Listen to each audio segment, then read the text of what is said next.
सामने आ रही है, जहां पर आईसीआईसीआई बैंक की पूर्व सीईओ चंदा कोचर को रिश्वत के मामले में दोषी करार दिया गया है। कर्ज के बदले 64 करोड़ रुपए की रिश्वत लेने का आरोप चंदा कोचर पर है। इस मामले में चंदा कोचर को दोषी करार दिया गया है। वीडियोकॉन समूह को 300 करोड़ का कर्ज दिया था और इस कर्ज के बदले 64 करोड़ की रिश्वत ली थी चंदा कोचर ने। चंदा के पति की कंपनी को दी गई थी यह रिश्वत की रकम। इस वक्त की ब्रेकिंग न्यूज, बड़ी खबर मैं आपको बता रहा हूं। एक अपीलीय ट्रिब्यूनल ने आईसीआईसीआई बैंक की पूर्व सीईओ चंदा कोचर को भ्रष्टाचार का दोषी पाया है। ट्रिब्यूनल के मुताबिक चंदा ने वीडियोकॉन समूह को 300 करोड़ का कर्ज मंजूर करने के बदले में 64 करोड़ रुपए की रिश्वत ली थी। यह रकम उनके पति दीपक कोचर की कंपनी को दी गई थी और यह कंपनी वीडियोकॉन से जुड़ी हुई थी।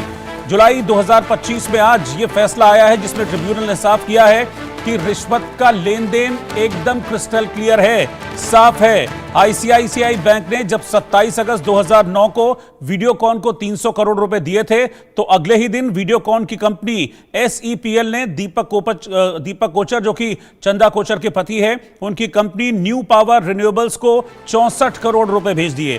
ट्रिब्यूनल ने इसे क्विड प्रो क्वो यानी कि एक तरकीब बताया था, जहां कर्ज के बदले रिश्वत दी गई थी।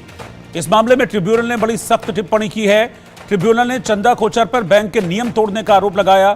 उन्होंने कहा कि कर्ज मंजूर करते वक्त यह नहीं बताया था कि उनके पति का वीडियोकॉन के साथ कारोबारी रिश्ता है। यह बैंक के हितों के टकराव यानी कि कॉन्फ्लिक्ट ऑफ इंटरेस्ट का उल्लंघन है।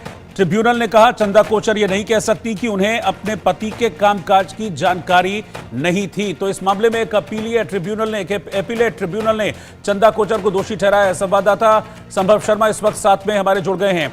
संभव, अब मुश्किलें बढ़ेंगी चंदा कोचर की यहां से, क्योंकि अब अपीलेट ट्रिब्यूनल ने बिल्कुल क्लियर कर दिया है कि चंदा कोचर कहीं से भी बच नहीं सकती और बिल्कुल माना है कि वो भ्रष्टाचार में शामिल थी। 300 करोड़ के कर्ज के बदले 64 करोड़ की रिश्वत ली गई थी।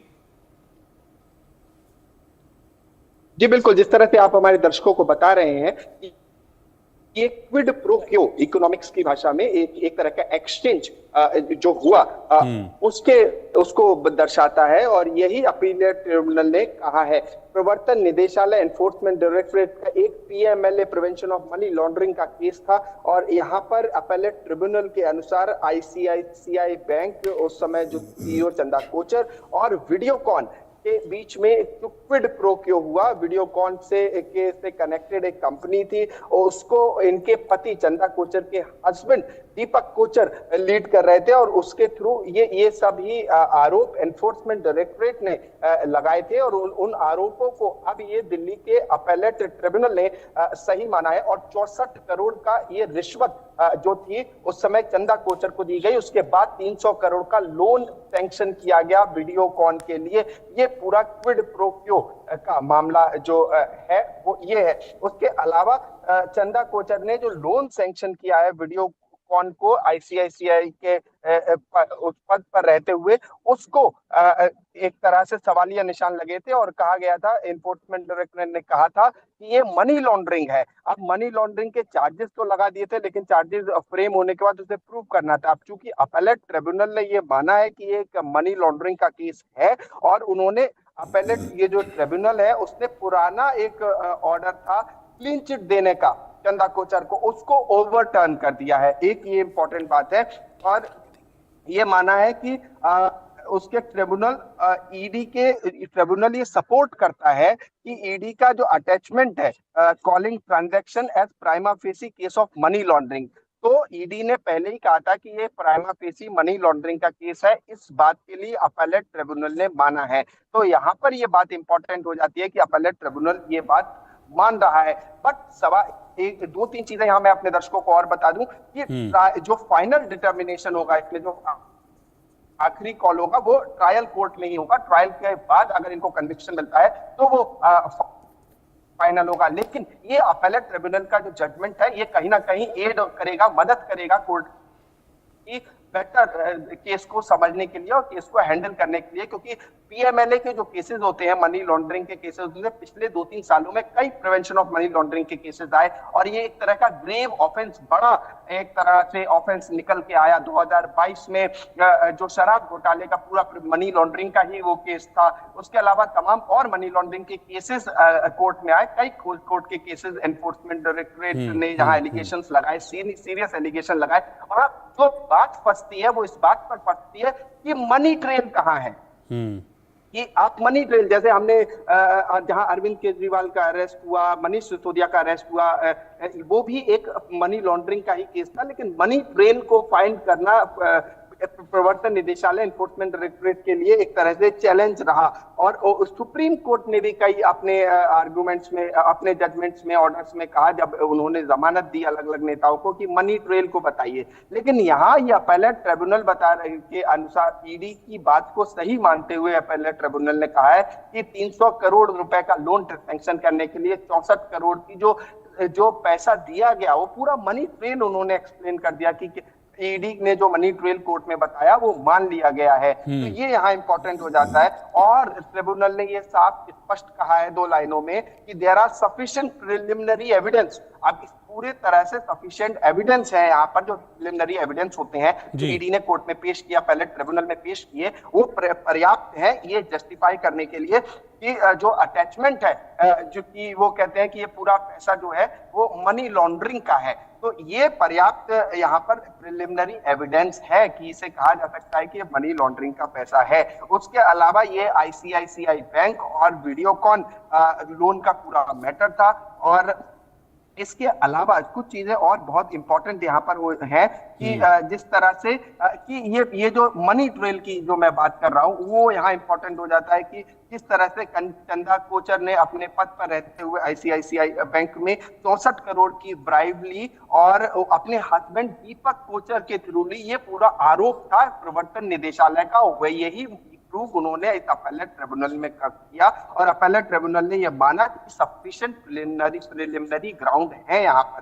तो ये कुछ इंपॉर्टेंट पॉइंट है। इसके अलावा कुछ चीजें और हैं जो यहाँ ध्यान देने वाली हैं, जैसे कि पूरे मामले को प्रवर्तन निदेशालय पहले से ही इन्वेस्टिगेट कर रहा था और उसके साथ साथ कई कंफ्लिक्ट ऑफ इंटरेस्ट के इन पर सवाल थे चंदा कोचर पे। और कंफ्लिक्ट ऑफ इंटरेस्ट की अपने पद पे रहते हुए पद का दुरुपयोग करना, हस्बैंड के थ्रू मनी को साइफन ऑफ कराना, इस तरह के तमाम आरोप इनके ऊपर थे। और इसी को ट्रिब्यूनल ने कंफर्म किया है कि ये ठीक है। संभव आप मेरे साथ बने रहिए, मैं आपके पास वापस लौटता हूं। मैं आगे समझूंगा कि इस मामले में कैसे प्रोसीडिंग्स होंगी अब कोर्ट में, उसको मैं आपसे समझूंगा। मेरे साथ बैंकिंग एक्सपर्ट अश्विनी राणा जी इस वक्त साथ में जुड़ गए हैं। अश्विनी जी, चंदा कोचर को बतौर सीईओ एक जिम्मेदार अधिकारी के तौर पर उन्हें ये बताना चाहिए था जब वो वीडियोकॉन के लिए ये लोन मंजूर कर रही थी कि इस कंपनी के साथ उनके पति के कारोबारी रिश्ते हैं, क्योंकि ट्रिब्यूनल ने इसे कॉन्फ्लिक्ट ऑफ इंटरेस्ट माना है। नहीं, बिल्कुल। क्या है कि देखिए, बहुत बार देखा जाता है कि जो उच्च पदों पर बैठे लोग हैं वो अपने पदों का दुरुपयोग करते हैं, तो वैसा ही ये मामला है। कई बार अब ये वहां पर ये आ गया कि भाई उनके हस्बैंड का वहां पर उस कंपनी के साथ बिजनेस था। कई बार ऐसा नहीं होता कि बिजनेस नहीं होता, उसके बाद भी उच्च अधिकारियों द्वारा अपने पद का दुरुपयोग किया जाता है और पब्लिक मनी को जो है वो इस प्रकार से उसकी लूट होती है। लेकिन दुर्भाग्य आज ये कम से कम ये कोर्ट ने उनको दोषी मान लिया और पुराने जो ऑर्डर था ट्रिब्यूनल का उसको खारिज कर दिया है। लेकिन इसके ऊपर कार्रवाई करने में भी समय लगेगा और बहुत सारे, अभी पीछे यूको बैंक के एमडी को सीबीआई ने गिरफ्तार किया, लेकिन वो सिस्टम हमारा ऐसा है कि उस तक पहुंचने, उसको सजा मिलने तक वो बरी हो जाते हैं। यानी जो सामने दिखता है कि भाई उसने धोखा किया है, उसने रिश्वत ली है, उसने पद का दुरुपयोग किया है, पब्लिक मनी को उन्होंने ऐसे ही जो है रेवड़ियों की तरह बांटा है, तो उसके ऊपर अगर सख्ती से 2-3 लोगों के ऊपर भी कार्रवाई हो जाती है तो बाकी लोगों के ऊपर एक मैसेज जाएगा कि हम जो है किसी भी प्रकार का अपने पद का दुरुपयोग नहीं कर सकते। तो वो एक मैसेज जो है वो जाना बहुत जरूरी है। ये डायरेक्टली ये इंडिकेट करता है मिसयूज ऑफ पावर, क्योंकि वो सीईओ थी, टॉप पोस्ट पर थी, तो ये सीधा सीधा misuse of power, misuse of अपने जो अधिकार थे उनका। बिल्कुल। कारण क्या है, होता है कि इतना बड़ा लोन, वैसे एक एमडी जो है वो उसकी पावर इतनी नहीं है कि वो दे दे, बहुत सारी बोर्ड पावर होती हैं। लेकिन हम देखते हैं कि जब बैंक है, कोई भी इंस्टीट्यूशन है, प्राइवेट है, सरकारी है, वहां पर जो बोर्ड की पावर भी है, अगर एमडी कुछ कहता है कि एमडी ने कोई प्रपोजल मंगवाया और बोर्ड के सामने वो प्रपोजल आ गया, तो किसी की हिम्मत नहीं होती और वो मैनेज करते हैं कि भाई उसको कोई भी नो नहीं करेगा। कारण क्या है कि सारा कुछ जो पूरा संचालित है वो एमडी या सीईओ के द्वारा होता है। तो हालांकि वो ये एक्सक्यूज में हो सकता है कि मैं इंडिविजुअली जो है इसको लोन देने के लिए रिस्पॉन्सिबल नहीं हूं, मेरी पावर नहीं है, लेकिन ultimately somebody has to take that responsibility, उसको अकाउंटेबल बनाना ही पड़ेगा, क्योंकि अल्टीमेटली वही इंस्टीट्यूशन का हेड है। अगर वो नो कर देते तो वो लोन नहीं हो सकता। और बहुत सारे बैंकों में भी ऐसा होता है कि लोन जब दिए जाते हैं और सारी चीजें ठीक नहीं होती, उसके बाद भी दबाव होता है एमडी का कि नहीं आप ये प्रपोजल को भेजिए, इसको ऐसे भेजिए, और वो बोर्ड में पास करवाते हैं। तो अब वो अकेले तो नहीं है, लेकिन जिम्मेवारी उनकी भी बननी चाहिए और बाकी बोर्ड की भी बननी चाहिए। यहां पर भी मुझे लगता है कि चंदा कोचर के साथ साथ बाकी लोगों के ऊपर भी अकाउंटेबिलिटी जो है फिक्स होनी चाहिए। अच्छा, मैं एक चीज और जानना चाहूंगा सर, ये जो कर्ज दिया गया था वीडियोकॉन को 300 करोड़ का, ये बाद में कर्ज डूब गया, तो इस तरह के जो हैवी अमाउंट होते हैं उसकी रिकवरी कैसे होगी फिर? कोई चांसेस नहीं है क्या? ऐसा है कि भाई अगर तो उसकी सिक्योरिटीज है, लोन बैंकों का काम है लोन देना, बैंक देते हैं, कई बार वो उसके अगेंस्ट सिक्योरिटीज रहती है। अगर सिक्योरिटी नहीं है और लोन डूबता है तो 100% उसका जो है पैसा जो है बैंक को उसको मैनेज करना पड़ता है, उसके अगेंस्ट उसको कैश को जो है वो करना पड़ता है। तो इसीलिए कि भाई वो कैश लोन डूबा भी, मतलब लोन देना एक अलग मुद्दा है, लेकिन लोन डूबा भी, पब्लिक मनी जो है उसका नुकसान हुआ और बाकी बैंकों में। तो इसलिए ये इसके ऊपर मैं कहता हूं कि चंदा कोचर के अलावा भी जो बोर्ड है, जिन लोगों ने वो जो लोन पास किया होगा, प्रपोजल को किया है, उनको भी जिम्मेवार अकाउंटेबल बनाना चाहिए। ठीक है, मेरे साथ संभव लगातार बने हुए हैं। संभव, अब इस मामले में आगे कैसे प्रोसीडिंग्स होंगी बाय द कोर्ट? इसको कैसे मामले को आगे बढ़ा जाएगा? जब ट्रिब्यूनल ने कह दिया कि हाँ भ्रष्टाचार के मामले में दोषी हैं, अब आगे क्या?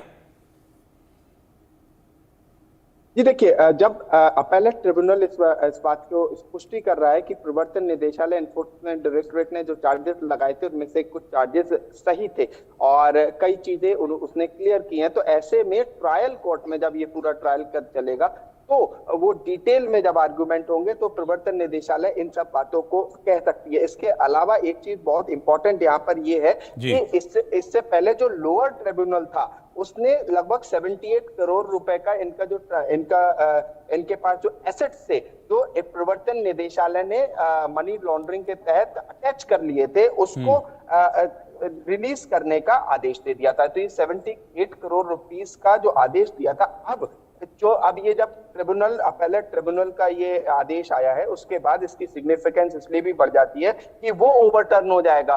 पहले जो 78 करोड़ जो रिलीज किए गए, जो फ्रीज मनी थी, इनका पैसा जो फ्रीज था प्रवर्तन निदेशालय ने फ्रीज किया था, वो रिलीज कर दिया गया, तो यहाँ कर दिया गया। उसके बाद अब जब अपेलेट ट्रिब्यूनल ने इस बात को ओवररूल किया है तो ये इंपॉर्टेंट हो जाता है कि वो दोबारा से फ्रीज किया जाएगा, उसको एनफोर्समेंट डायरेक्टरेट दोबारा से फ्रीज कर सकता है। इसके अलावा यहाँ पर जो अपेलेट अथॉरिटी है उसने लोअर अथॉरिटी से के लिए सवाल खड़ा किया है। उसने कहा है कि उन्होंने मटेरियल फैक्ट्स को इग्नोर किया। यहाँ पर अपने आप में बात इंपॉर्टेंट हो जाती है, क्योंकि ये देखिए ट्रिब्यूनल्स की केसेस जब इकोनॉमिक ऑफेंसेस होते हैं तो कई बार क्या होता है कि ट्रिब्यूनल्स में केसेस चलते हैं, क्योंकि बॉम्बे हाईकोर्ट ने पहले इनको बेल दे दी थी, जमानत पे थी, तो उसके बाद ये एक ट्रिब्यूनल्स में केसेस चल रहे थे। और अब जब अपेलेट ट्रिब्यूनल ने जो लोअर ट्रिब्यूनल था उसको उस पर सवाल खड़ा करते हुए और जो उसने लोअर ट्रिब्यूनल ने 78 करोड़ रुपीस को एक तरह से रिलीज करने को कहा था,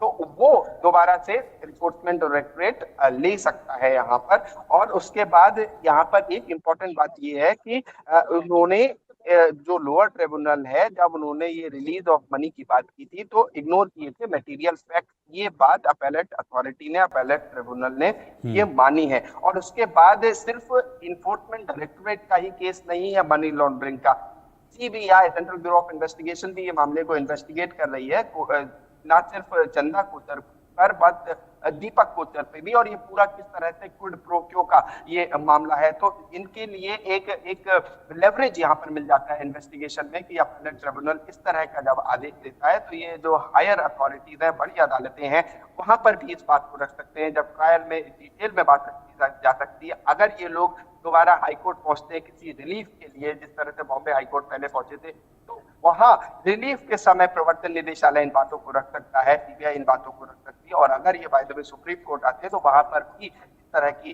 तमाम बातें रखी जा सकती हैं। और अगर हम बात करें एजेंसी की, तो उसने एलिगेशन लगाया है कि लगभग आईसीआईसीआई बैंक ने जो सैंक्शन क्रेडिट फैसिलिटी थी वो तो कम से कम लगभग 3,250 करोड़ की थी इन कंपनियों के लिए, और कई नॉर्म्स को वायलेट किया गया और अपने ऑफिस को मिसयूज किया गया। ये तमाम तरह के एलिगेशंस हैं। और कुछ बहुत इंपॉर्टेंट चीजें यहाँ पर मेंशन करने वाली हैं, वो ठीक ये है। संभव क्योंकि आप इस तरह के केसेस को कवर करते रहे हैं, इस तरह के जो इकोनॉमिक ऑफेंसेस होते हैं उसमें कन्विक्शन का चांसेस आगे कितना होता है, पहली बात। और दूसरा, किस तरह की सजाएं इसमें होती हैं, क्या रिकवरी की जाएगी या प्रॉपर्टीज को और अटैच किया जाएगा या फिर सजा होती है? हाँ, देखिए, प्रॉपर्टी अटैच होना तो कोर्ट इनिशियल फेज में, जैसा मैंने देखा है, प्रॉपर्टी अटैच की जा सकती है अगर प्रिलिमिनरी इंक्वायरी, प्रिलिमिनरी इन्वेस्टिगेशन में चीजें पाई जाती हैं। और हमारे साथ बैंकिंग एक्सपर्ट भी जुड़े हुए हैं, वो डिटेल में बता सकते हैं कि और चीजें बैंकिंग सेक्टर में किस तरह से परफॉर्म करती है। जहां तक लॉ एंड ऑर्डर, लॉ की बात है, तो यहाँ पर जब PMLA, prevention of money laundering act, और खासकर सेक्शन 50 ऑफ पीएमएलए यहाँ पर जो लगाया गया है, जिसके लिए अपैलेट अथॉरिटी ने, अपैलेट ट्रिब्यूनल ने सही माना है, सेक्शन 50 के जो चार्जेस थे, क्विड प्रो क्यो के जो चार्जेस थे, इन्फोर्समेंट डायरेक्टर ने लेवल किए थे, उनको सही माना है। तो ऐसे में ये और प्रॉपर्टी अटैच करना कोई बहुत बड़ी बात नहीं होगी। लेकिन ये तो कहा ही जा सकता है कि इनकी मुश्किलें आसान तो अभी नहीं हुई है, मुश्किलें तो बढ़ने ही वाली हैं। और देखिए, कोर्ट के केस में एक चीज और बहुत इंपॉर्टेंट हो जाती है, कोई भी चीज, चूंकि मैटर सब्जुडिस होता है, कोई भी चीज अपने तरफ से नहीं कही जा सकती। ये कोर्ट ऑफ लॉ है, हर चीज एक आर्गुमेंट के लिए भी लगभग 2-2, 3-3 घंटे दोनों ही पार्टी पक्ष, जैसे इन्फोर्समेंट डायरेक्टरेट के वकील, उसके बाद इनके वकील कोर्ट में जिरा करके फिर वो एक आर्गुमेंट पे कंक्लूजन बनता है। इवन कॉग्निसेंस लेने के लिए भी कई दिन और कभी-कभी महीने भी लग जाते हैं। तो इस तरह के केसेस में कितना लॉन्ग लास्टिंग इम्पैक्ट होगा, जब जी। बहुत बहुत शुक्रिया आपका संभव, इस पूरी जानकारी के लिए, डिटेल में सारी चीज़ों को समझाने के लिए। बहुत बहुत शुक्रिया अश्विनी राणा जी आपका भी साथ में जुड़ने के लिए। तो चंदा कोचर को अपीलेट ट्रिब्यूनल ने दोषी